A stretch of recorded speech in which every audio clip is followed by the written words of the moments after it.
the dust. It even licked up all the water in the trench. And when all the people saw it, they fell face down on the ground and cried out, "The Lord, He is God." Yes, the Lord is God. Then Elijah commanded, "Seize all the prophets of Baal. Don't let a single one of them escape." So the people seized them all 850, 450 for Baal, 400 for Asherah. And Elijah took them down to Kishon Valley and killed them there, 1 against 850. You have Elijah, who obviously loves the dramatic. He obviously loved proving the point. You know something interesting about Elijah? Elijah suffered with depression. It wasn't long after all this, if I ever saw this, I think I'd be like, "Dude, let me tell you what happened." If I saw this, I'd be like, "Hey, just give me a sickness, I'll pray for it. Give me something, I'll pray for it. If you got a need, I just watched God do something incredible." But it wasn't long, and Elijah sitting under a tree thinking, the end of the world's come. Everybody hates me. They're going to kill me. I'm thinking, you just killed 850 people, and you're afraid of one woman.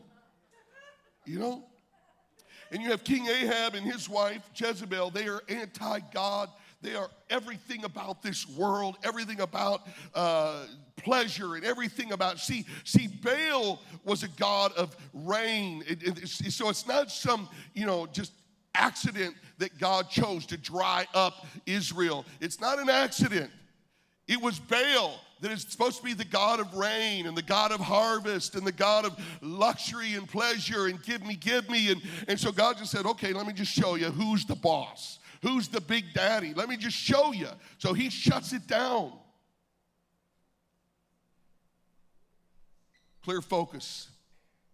A clear focus and a clear understanding of who God is, church.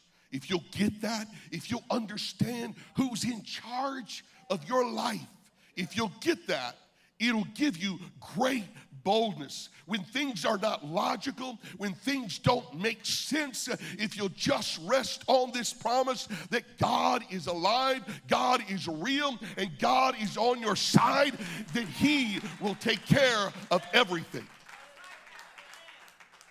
Today we find ourselves as a culture, as a nation, that we don't necessarily have some Baal god that we're bowing down to, but we still have a Baal. There's never been a time, at least that I remember in my lifetime, where we are more into pleasure. We are more into what's going on right now. We are more into, this world is so fouled up, and the farther you get from God, the more that sin and pleasure and things of the world seem to make sense and seem logical.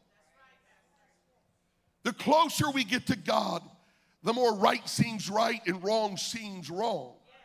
But we want pleasure. We want more. We've got to have the next one. We've got to have the better one. Where our nation is so messed up and in the wrong, and they think it's right. And we must make a choice, church. Who is it that we will serve? Am I going to say, "I'll make my own rain. I'll work a little harder. I'll make a little bit more money, and I'll get this, and I'll get that, and I'll achieve this, and I'll achieve that"? Be careful. Be careful that you don't take on the god of Baal, the god of pleasure, the god of more than what you need. But He's the one, when God supplies it, there'll be a peace with it. When God brings it into your life, there will be a calmness and a satisfaction, and you won't have to worry about it. He says, "I'll bring it, and there'll be no sorrow." I can make my own rain. I'm going to be my own God. I'll work a little harder. I'll shout a little louder. I'll get another degree. I'll put more hours in. I'll take another job. It said they cut themselves They cut themselves. What about that makes sense? You realize 1 out of every 3 20-somethings, I think I got this correct, they say they're doing self-harm. If we will push this church and push culture, let's lead by influence. Let's say, God, we want more of you. You are our God. You are our King. You are our Lord. I will serve no other. And all of a sudden, right begins to make sense and wrong begins to make sense. You realize, oh, that's not fair. That's not fair. We should just be able to do anything we want. Don't judge me. Don't judge me. But the closer we get to God, the most, I don't even want it. I don't even want to be a part of it.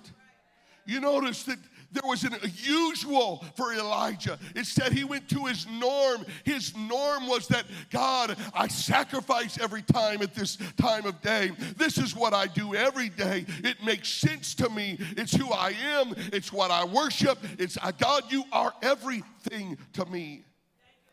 Otherwise, we start going to Baal. I'll practice a little bit more. I'll take another job. I'll make a little bit more money. It said in verse 25 that Elijah said to the prophets of Baal, you go first, for there are many of you. Choose one of the bulls, prepare it, call on the name of your God, do not set fire. So they prepared the bull. They placed it on the altar. Then they called on the name of the Baal, and they said, oh, Baal, answer us. But there was no reply. Let me tell you something. Let me give you a caution today. You keep building this kingdom of pleasure. You keep building this kingdom of more. You see, Baal was also very into sexuality and sexual immorality. See, this nation, I don't know if you're paying any close attention at all, this nation is getting more sexually immoral all the time and makes you feel like you're the one with the problem. They make us feel like, oh, you're supposed to be married? I didn't know that. You know, don't judge me, I'm married. I mean, we're there. But see, the idols of this world will consume you till you can't even think normal. They said they cut themselves. They slashed themselves. They got so frustrated because there was no reply. There was no response. And God will help you get a response when you call on Him. There'll be a day you keep feeding this. You keep feeding it. You keep feeding it. And it's growing and growing. And you're going to one day want an answer from it. But there will be no response. There will be no reply. Well, Mark, I want everybody to love me. I don't want to come across. And, you know, Elijah was in their face about it. There was no PC for Elijah. He said, maybe your God is in the bathroom. That wasn't very polite. Maybe they were really struggling at that point. They're cutting themselves. They're slashing themselves. It said God, blood is gushing out of them. You think God demands a lot. Try the idols. You think God requires a lot. You think, well, I got to be faithful to church. You talk about tithing and offering and, you know, and, oh, got to go to a life group. That's way too much. The devil demands far more and will leave you far more hopeless and helpless. But when you give it to Jesus, you say, Lord, you're not asking too much of me. You're not asking too much of me.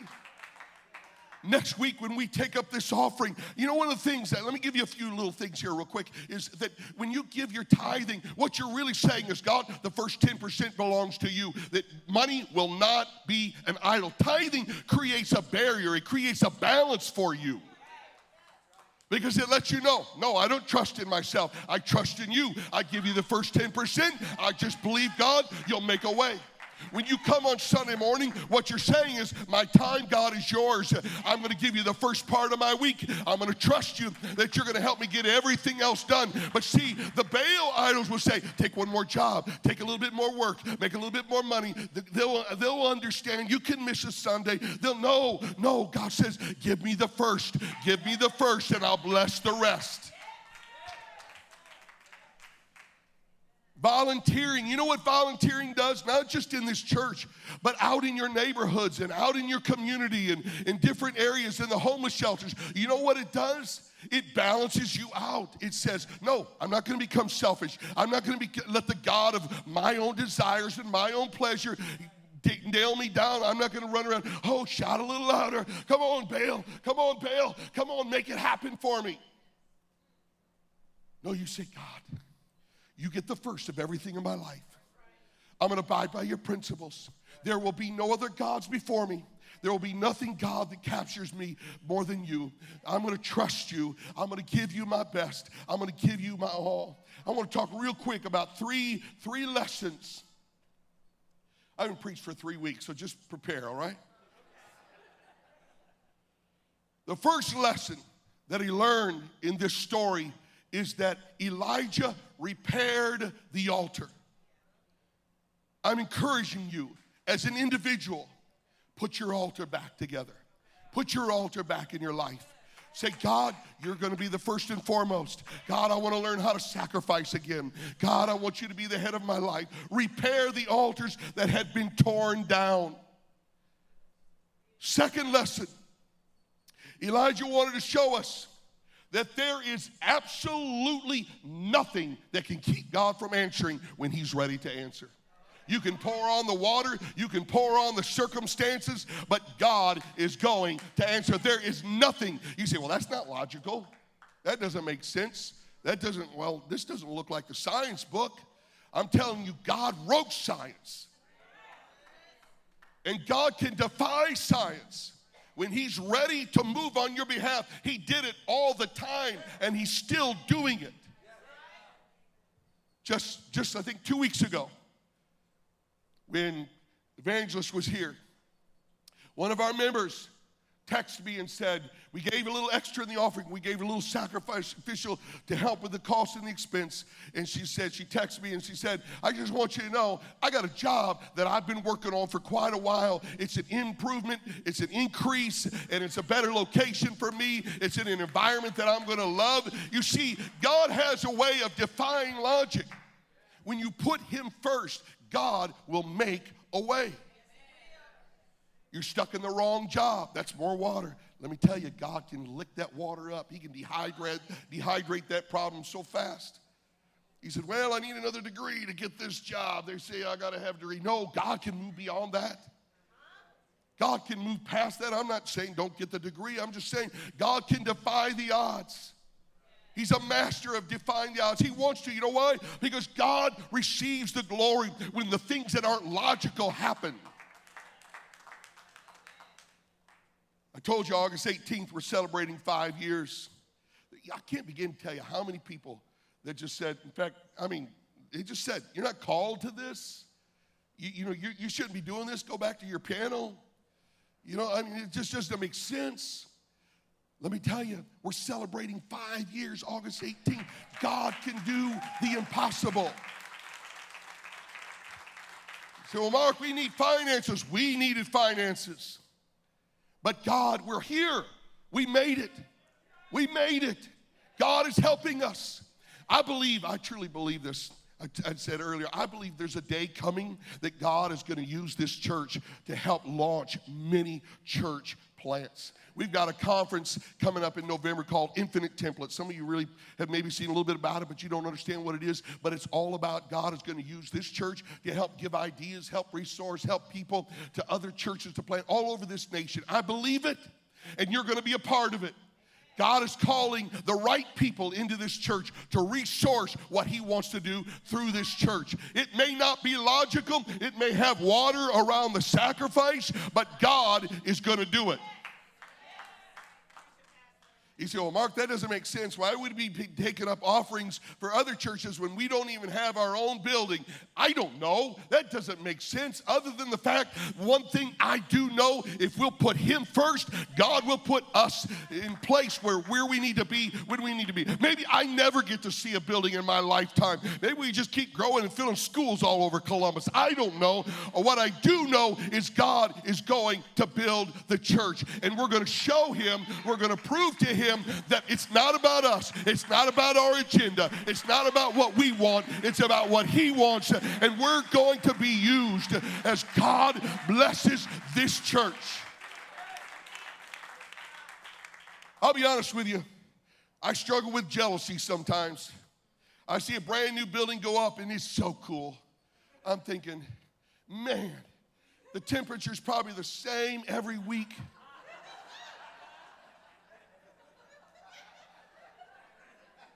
Last week, some of you left thinking, it's freezing in there. I hope you're happy today.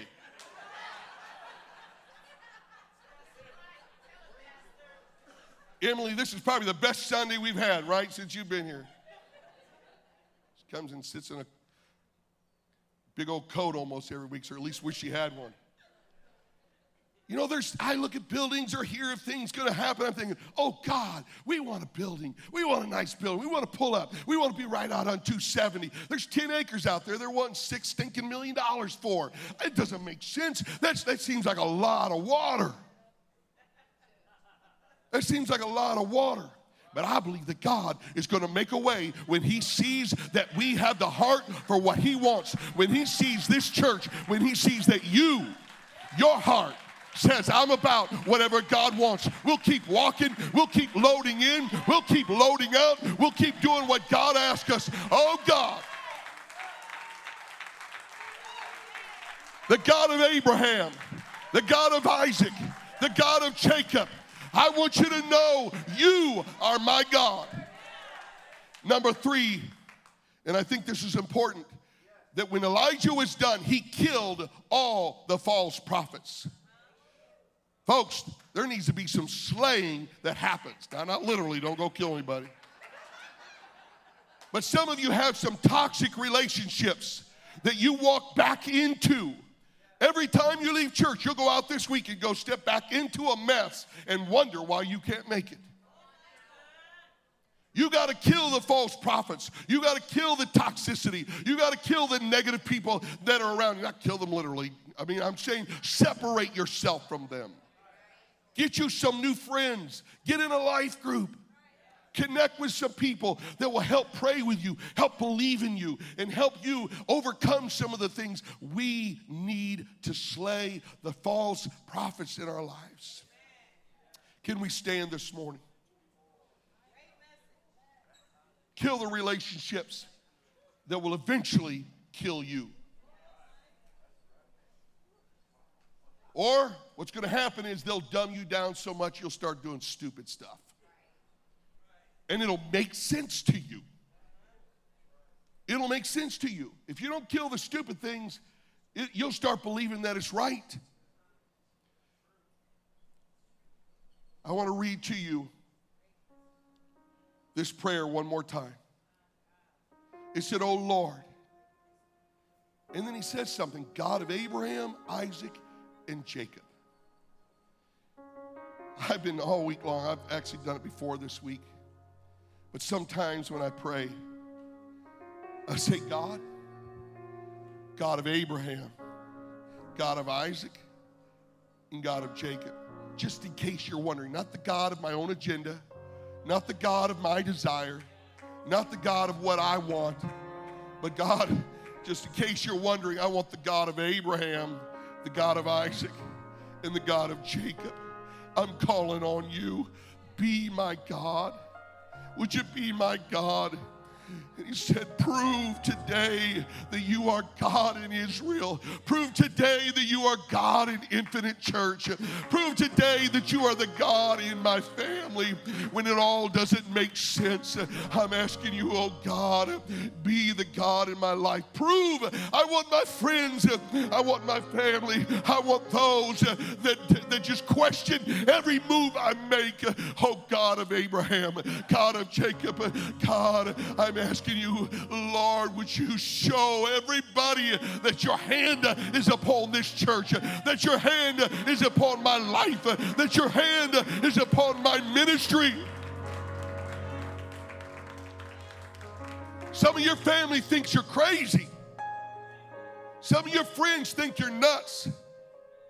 Why don't you say, God of Abraham, Isaac, and Jacob, prove to my friends why I go to church every Sunday morning. Prove to them, God, why I surrender some of my finances, Lord, because I want them to know, God, today you are the one. Lord, answer me so these people will know that you, oh Lord, are God and that you have brought them back to yourself. Is there anybody in this place this morning that said, I'm ready to repair some altars? I'm going to get this stone over here of selflessness. I'm going to put that back on the altar. I'm going to get this stone, God, of my relationships. I'm going to put it, God, back on this altar. God, I want to get this stone. I've tried to take over. I'm a fix-it kind of guy. I like to figure it out. I like to solve it. God's helped me over the last few years. Sort of smack you up against the head a little bit and say, you keep trying to figure this out on yourself. You keep trying to go on this dating site and getting the right person. But God's saying, why don't you build the altar and I'll bring it to you. I'm trying to work out this financial situation. God says, why don't you put it on the altar and I'll work it out for you. I'll show up. I'll consume it. Man, I feel God in this place. It starts at the altar. It starts at the altar. Rebuild your altar. Get your 12 stones together and say, God, I need you to help me. I need you, God. I want everybody around me to see your hand is upon my life. When nobody understands what's going on, I'm going to just stay at the altar. I'm going to build the altar, oh God. My family's falling apart. I'm going to build the altar. I'm going to repair the altar. It's been torn down. We've gotten lazy. We've depended on other things. I've depended on trying to fix it. Is there anybody here that will say, I'm going to rebuild the altar? There's nothing that's going to stop me from building my altar.